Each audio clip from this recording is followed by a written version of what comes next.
Hello viewers, my name is Yivan Mishra and today I will be showing you how to drive a train in Train Driving Simulator 3D Subway Railway Express. So let's begin.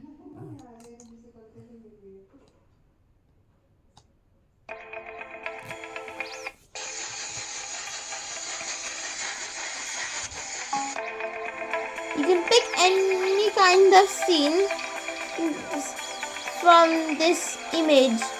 You can choose desert, city or jungle.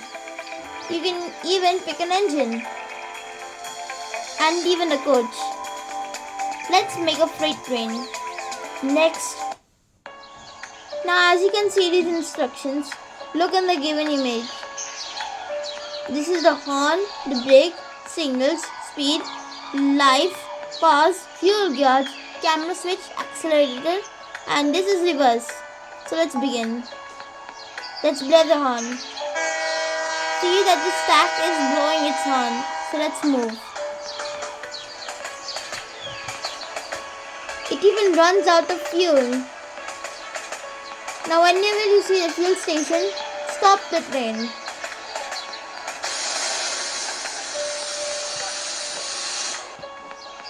Done.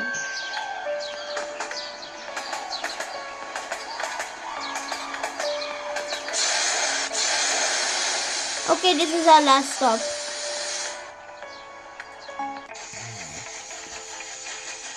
Now you know how to drive a train in Train Driving Simulator 3D Subway Rail Express, and I'll see you next time.